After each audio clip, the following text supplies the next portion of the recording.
का हमारे चैनल पे। देखिए, जैसा कि आपको पता है कि यहाँ पे हम लोग रोज जीएस जीएस तथा हिंदी पीवाईक्यू बेस कराते हैं, जो कि विभिन्न परीक्षाओं में आए हुए हैं। जैसे यूपी ट्रिपल एससी की जितनी भर्तियां हैं वो, यूपी पीसीएस हो गया, रेलवे हो गया, एसएससी हो गया, पुलिस हो गया, ये जो भी क्वेश्चन आए हुए हैं वो सब शामिल किए गए हैं। सभी प्रश्नों की व्याख्या अच्छे से की जाती है। प्रत्येक दिन क्लास होती है। जब आप लगातार क्लास देखोगे तो यहाँ से क्वेश्चन देखने को आपको मिलेंगे। ऐसा नहीं कि आपके यहाँ खाना पूर्ति की जाती है। ये शॉर्ट नोट आप लोग थोड़े छोटे-छोटे वीडियो आप रोज देखते रहे, एक दिन आपको बड़ा कर देंगे और उस लेवल पे पहुंचा देंगे जहाँ पे सिलेक्शन होना शुरू हो जाता है। एग्जाम की दृष्टि से जो भी प्रश्न ट्रेंडिंग में होते हैं उन्हें शामिल किया जाता है। यदि चैनल आप लोगों ने सब्सक्राइब नहीं किया है तो उसको सब्सक्राइब कर लें, और सब्सक्राइब करने से पहले आप मेरा कंटेंट देखें। कंटेंट में अगर आपको दम लगता है कि वाकई में कंटेंट में दम है, तो इसको सब्सक्राइब जरूर कर लें, जिससे कि मुझे भी मोटिवेट मिले। चलिए, बिना देरी किए हुए हम लोग स्टार्ट करते हैं। सबसे पहले जीके जीएस करेंगे, जो कि विभिन्न परीक्षाओं में आए हुए हैं, जैसा कि आप लोग देख रहे हैं।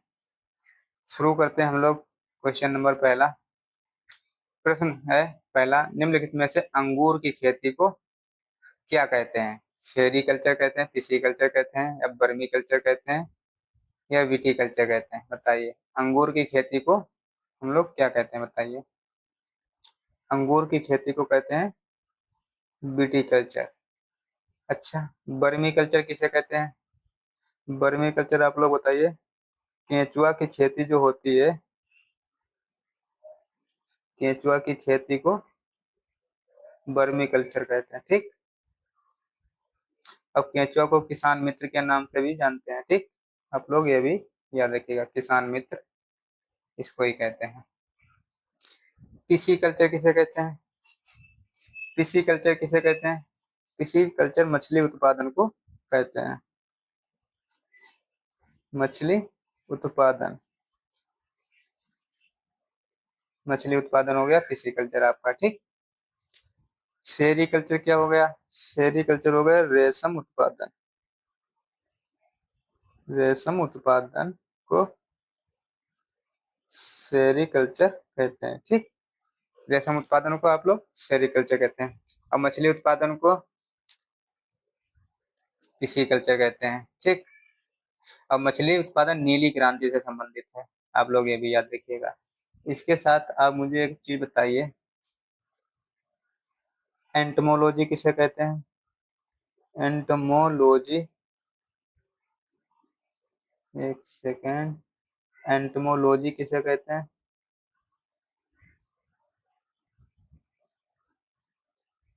एंटमोलॉजी किसे कहते हैं बताइए। ये किसका अध्ययन है?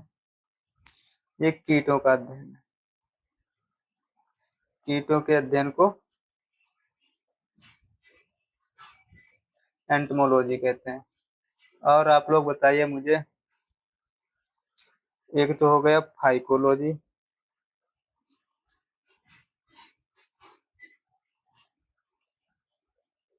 एक हो गया माइकोलॉजी।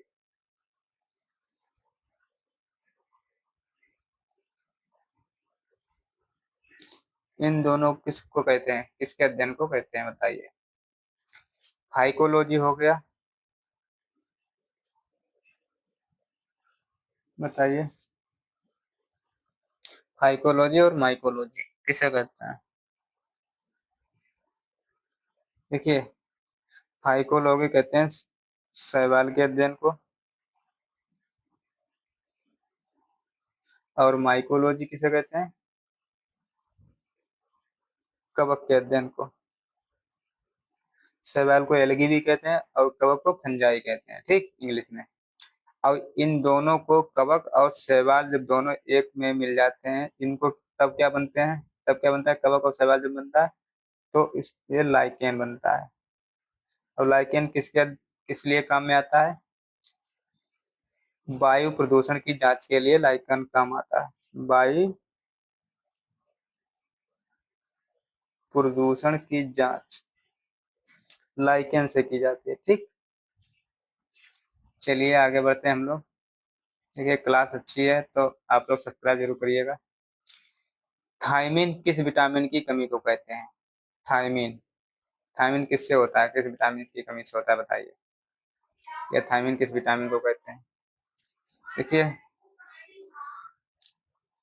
विटामिन ए क्या होता है? विटामिन ए को विटामिन ए का क्या नाम होता है साइंस में? इसका होता है रेटिनॉल। रेटिनॉल।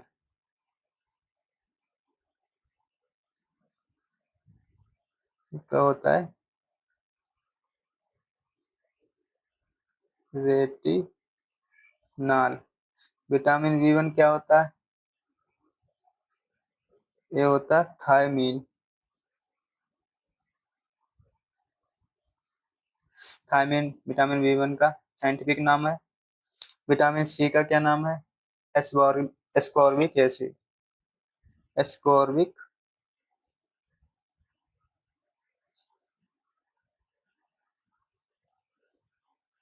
एस्कॉर्बिक अम्ल।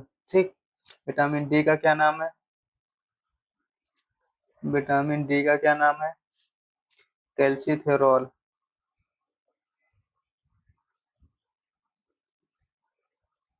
कैल्सीफेरॉल। ठीक। अच्छा, इनकी कमी से बीमारी क्या क्या होती है? रेटिनॉल की कमी से रतौंधी हो जाती है। रतौंधी। विटामिन ए की कमी से हो जाता है। विटामिन बी की कमी से क्या होता है? बेरी बेरी होता है। Beriberi. ठीक है। और इसकी विटामिन सी से कौन सी कमी होती है? स्कर्वी, जो कि मसूड़ों में सूजन वगैरह आ जाती है, स्कर्वी होता है।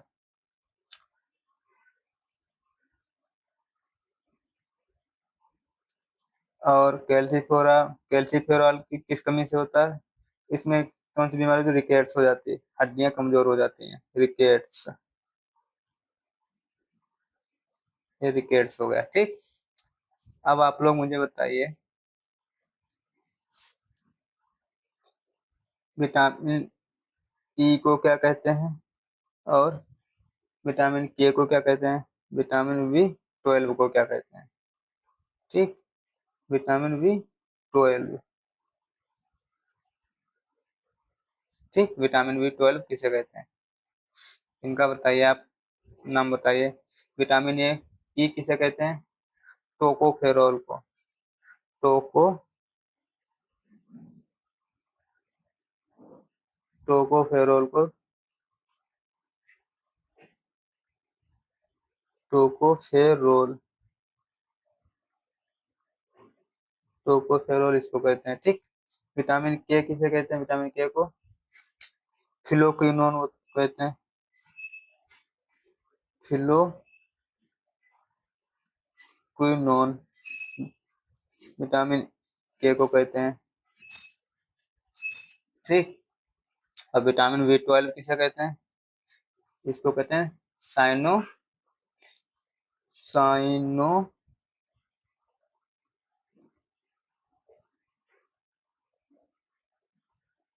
कोवोलिन।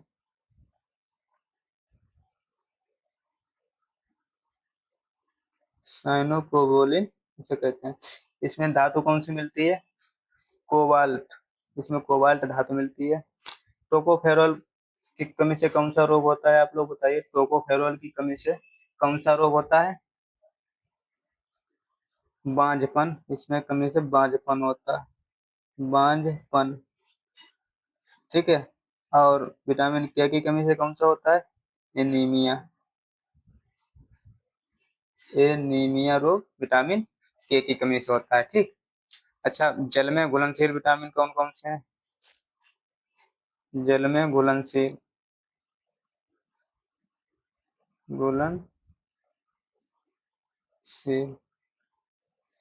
जल में घुलनशील कौन कौन से हैं? विटामिन बी और सी। और वसा में घुलनशील कौन से हैं? वसा में घुलनशील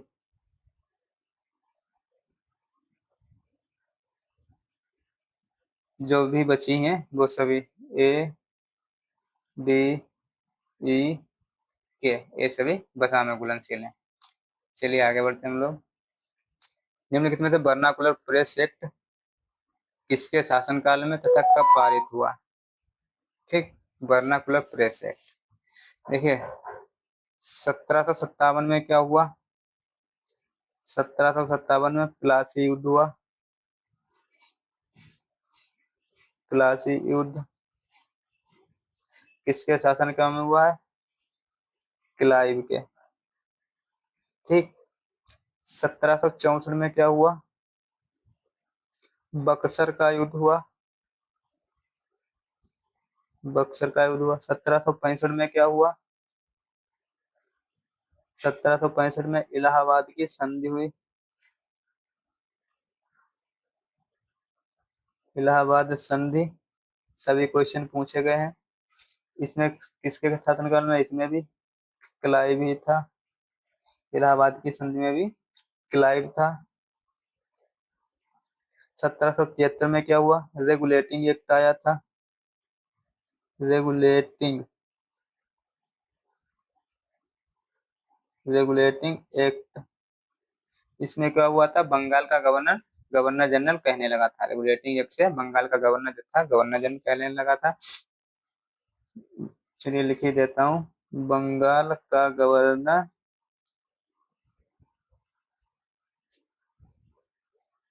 गवर्नर जनरल हो गया था। ठीक,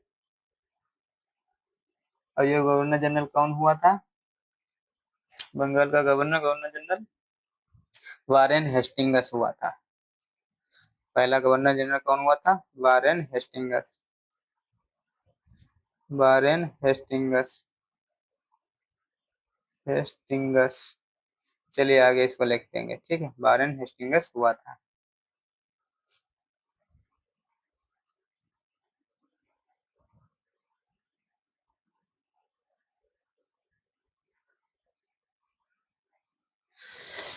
अच्छा, और ये 1778 में क्या हुआ था, 1778 में वर्नाकुलर प्रेस एक्ट आया था।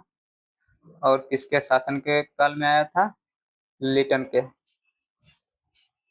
लिटन का शासनकाल था। ठीक, आंसर आपका ये सही हो गया। अच्छा, और आप कुछ बताइए, इसके साथ साथ और क्वेश्चन है, बताइए आप लोग। 1784 में क्या हुआ था, 1784 में क्या था, 1909 में क्या हुआ था, और 1919 में क्या हुआ था। देखिए 1784 में पिट्स इंडिया का पिट्स इंडिया एक्ट,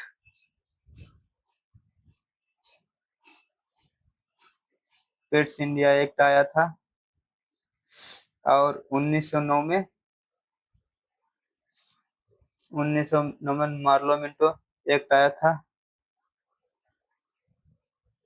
मार्लेमेंटो एक्ट तथा सांप्रदायिक निर्वाचन शुरू हुए थे। सांप्रदायिक निर्वाचन, सांप्रदायिक निर्वाचन 1919 में क्या हुआ था, 1919 में मॉन्टेग्यू चेम्सफोर्ड अधिनियम आया था। मॉन्टेग्यू चेम्सफोर्ड अधिनियम।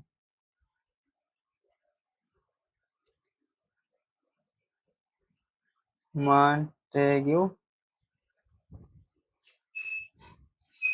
चेम्सफोर्ड अधिनियम आया था। और प्रांतों में द्वैध शासन लगा था। इसी में प्रांतों में द्वैध शासन, और ये द्वैध शासन हटा कब था, 1935 के अधिनियम से। भारत सरकार अधिनियम 1935 था, इससे हटा था। ठीक, चलिए अब आगे बढ़ते हैं हम लोग।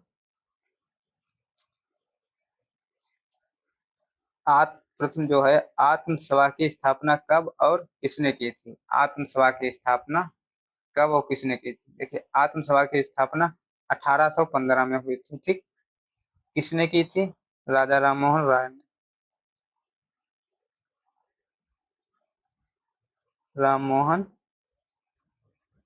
राजा राम मोहन राय ने आत्म सभा की स्थापना की थी। ठीक, इन्हीं ने और क्या किया था, 1828 में ब्रह्म समाज की स्थापना की थी। 1828 में ब्रह्म समाज की स्थापना की थी, ब्रह्म समाज। और सती प्रथा को रोक भी लगाई थी 1829 में। ठीक। 1873 में क्या हुआ था? 1873 में क्या हुआ था? 1873 में सत्य शोधक समाज की स्थापना हुई थी। सत्य शोधक समाज, सत्य शोधक समाज की स्थापना 1873 में की थी। और किसने की थी? ज्योतिबा फुले ने। ज्योतिबा फुले ने की थी। और इनकी पुस्तक जो थी सत्यशोधक ज्योतिबा फुले की पुस्तक थी गुलामगिरी। गुलामगिरी इनकी पुस्तक थी ज्योतिबा फुले की। 1875 में क्या हुआ था? 1875 में हुआ था आर्य समाज की स्थापना। आर्य समाज की स्थापना हुई थी। किसने की थी? स्वामी दयानंद सरस्वती ने की थी। दयानंद सरस्वती ने। इनका एक नारा था, वो क्या था? वेदों की ओर लौट चलो। वेदों की ओर लौट चलो। वेदों की ओर लौट चलो इनका नारा था। ठीक है। अब अगर इनकी पुस्तक का नाम बता दें दयानंद सरस्वती का, तो इनकी पुस्तक का नाम था सत्यार्थ प्रकाश। सत्यार्थ प्रकाश इनकी पुस्तक का नाम था। सत्यार्थ प्रकाश इनकी बुक थी। ठीक। अच्छा, एक 1897 का बचा है, उसका भी देखिए क्या हुआ था 1897 में। 1897 में रामकृष्ण मिशन की स्थापना हुई थी। रामकृष्ण मिशन, रामकृष्ण की स्थापना हुई थी। अगर बात करें तो किसने की थी? स्वामी विवेकानंद ने स्थापना की थी, विवेकानंद ने। और उनकी बुक कौन सी थी? इनकी बुक थी प्रबुद्ध भारत। प्रबुद्ध भारत इनकी बुक थी। ठीक है। चलिए अब आगे बढ़ते हैं हम लोग। रास बिहारी घोष ने किस कांग्रेस अधिवेशन की अध्यक्षता की थी?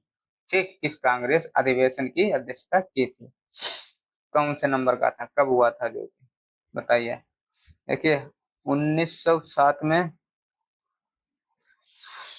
सूरत अधिवेशन हुआ था, सूरत में।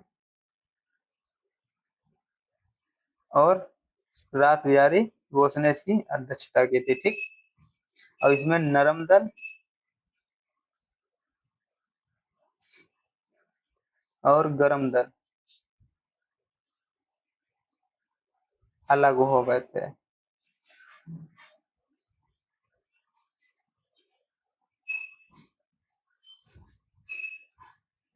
अलग हो गए थे। ठीक। 1916 में क्या हुआ था? लखनऊ अधिवेशन की स्थापना हुई थी। अंबिका चरण मजूमदार ने इसकी अध्यक्षता की थी। अंबिका चरण मजूमदार। अंबिका चरण मजूमदार ने इसकी अध्यक्षता की थी। और इसमें नरम दल और गरम दल दोनों एक हो गए थे। ठीक। 1917 में क्या हुआ था? कलकत्ता अधिवेशन हुआ था। कोलकाता अधिवेशन। अब सबसे पहली बार किसी महिला ने अध्यक्षता की थी। पहली महिला ने अध्यक्षता की थी, जो कि कौन थी? Annie Besant. एनी बेसेंट सबसे पहली बार महिला ने अध्यक्षता की थी। ठीक। 1925 में क्या हुआ था? कानपुर अधिवेशन हुआ था। अध्यक्षता सबसे पहली भारतीय महिला ने अध्यक्षता की थी, जो कि थी सरोजनी सरोजनी नायडू। ठीक, भारतीय महिला थी सबसे पहले। 1938 में क्या हुआ था? हरिपुरा अधिवेशन की स्थापना हुई थी। हरिपुरा। अब किसने की थी? सुभाष चंद्र बोस। सुभाष चंद्र बोस ने की थी। और 1938 में क्या हुआ था? त्रिपुरी अधिवेशन की स्थापना हुई थी। किसने की थी? सुभाष चंद्र बोस ने की थी। अब किसे हराया कर किया था? पट्टाभी सीतारमैया को हराया था इसने, जो कि गांधी जी की तरफ से प्रतिनिधित्व कर रहे थे। आगे बढ़ते हैं हम लोग। राष्ट्रकूट वंश की स्थापना किसने की थी? बताइए आप लोग। राष्ट्रकूट वंश की स्थापना किसने की थी? देखिए, बिंबिसार ने किसके स्थापना की थी? बिंबिसार ने हर्यक वंश की स्थापना की थी। हर्यक वंश की।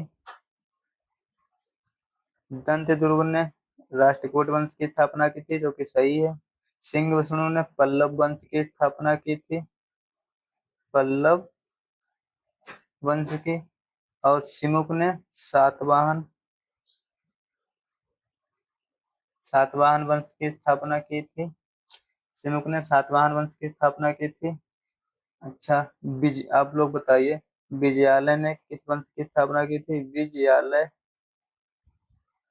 विजयालय ने। और हरिहर एवं बुक्का ने। हरिहर और बुक्का ने किस वंश की स्थापना की? देखिए, विजयालय ने चोल वंश की स्थापना की थी। और हरिहर और बुक्का ने विजयनगर साम्राज्य की स्थापना की थी। विजयनगर। अब विजयनगर के ही कृष्णदेव राय थे, जिसके दरबार में अष्टदिग्गज रहते थे। और कृष्णदेव राय की पुस्तक थी आमुक्त मालदा। ठीक, इनकी पुस्तक थी आमुक्त मालदा। आमुक्त मालदा। चलिए आगे बढ़ते हैं हम लोग। किस बौद्ध संगीत में हीनयान और महायान अलग हो गए थे? पहली, दूसरी, तीसरी या चौथी? देखिए, पहली पहली बौद्ध संगीत हुई थी राजगृह में। दूसरी हुई थी वैशाली में।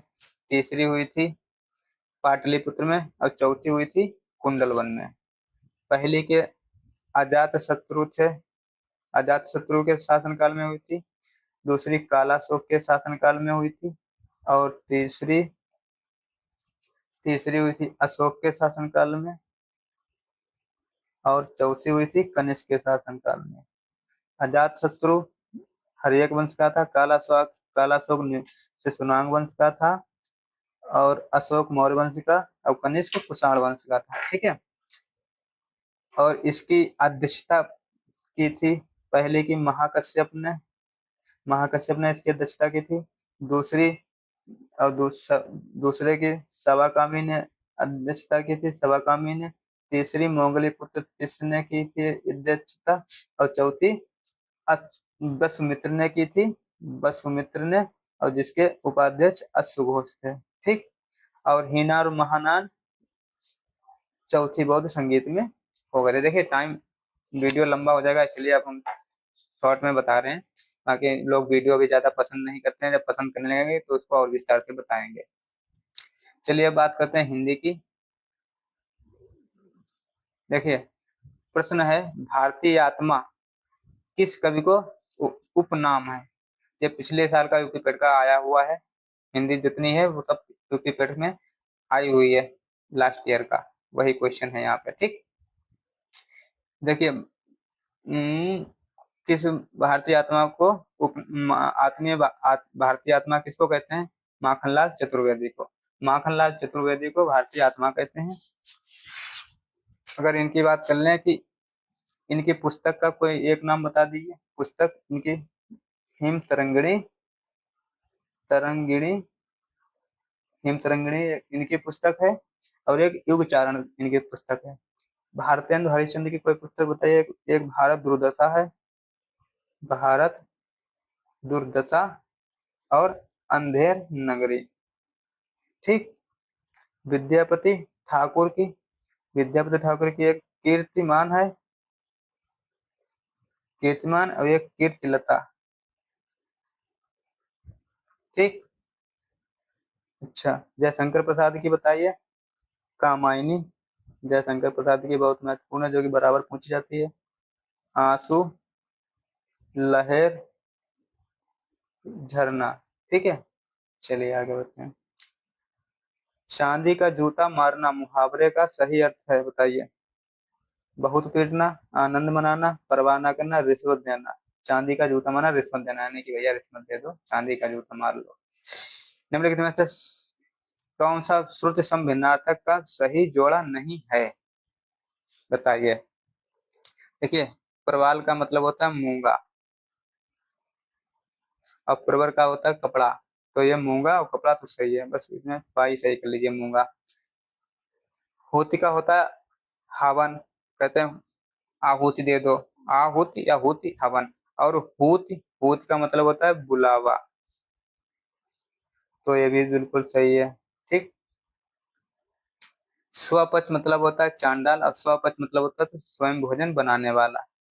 ठीक, तो ये भी सही है। थाती, थाती और थाते, थाती का मतलब होता है स्थिर, और थाती का मतलब होता है धरोहर। देखिए, इसका होता है स्थिर, इसका धरोहर, एक दूसरे के उल्टे लिखे हुए हैं, इसलिए ये गलत हो गया, तो सही आपका यही हो जाएगा। चलिए आगे बढ़ते हैं। जिजीविषा का अर्थ है प्रबल इच्छा नहीं, प्रबल इच्छा को एक तरीके से अभिप्सा कह सकते हो, अभिप्सा। परोपकार करने की इच्छा नहीं, जीतने की इच्छा नहीं, जीने की इच्छा, बिल्कुल सही है आपका। किस विकल्प में सभी शब्द पर्यायवाची नहीं है, देखिए। कैवल्य, कैवल्य का मतलब देखिए जैन धर्म से संबंधित है, मोक्ष की प्राप्ति करना। कैवल्य हो गया, निर्वाण हो गया, अपवर्ग हो गया, इनकी मोक्ष प्राप्ति का मतलब होता है मोक्ष प्राप्ति, जैन धर्म से संबंधित। विशिक का मतलब तीर होता है, तीर और धनुष, और यीशु दोनों तीनों तीर धनुष के ही हैं। ठीक है, तीर के हैं, सॉरी धनुष के नहीं। और ये बी में अश्म प्रस्तर शिला, ये दोनों पत्थर या पाहन के हैं। ठीक। और निशीथ मतलब होता है रात, मध्यरात्रि का रात। और ये सावर नहीं, यहाँ पे बासर है, बासर का मतलब होता है दिन, तो यहीं पे ये गलत था, तो आपका आंसर सही है, हो जाएगा। कृष्णायन उत्तर प्रदेश की किस बोली में लिखी गई है, खड़ी बोली, छत्तीसगढ़ी, छत्तीसगढ़ी। और इस खड़ी बोली के जनक किसे कहते हैं, बताइए। खड़ी बोली की जनक किसे कहते हैं? अमीर खुसरो को, अमीर खुसरो को खड़ी बोली का जनक कहते हैं। ठीक। अच्छा, बघेली नहीं, अवधि इसका सही है। अब ये किसकी कविता है, कृष्णायन किसकी, किसने लिखी है? ये द्वारका प्रसाद मिश्र ने लिखी है, द्वारका प्रसाद मिश्र। ठीक है, चलिए अब आप लोग बताइए, क्लास हो गई खत्म, कैसी लगी? अच्छी लगी हो तो लाइक कमेंट करके जरूर बताना, और यदि कंटेंट में आपको लग रही है कि दम है, सिलेक्शन दिलाने लायक है, तो सब्सक्राइब जरूर कर लीजिए, तभी हम लोगों को मोटिवेट मिलेगा और अच्छा लगेगा बनाने में वीडियो।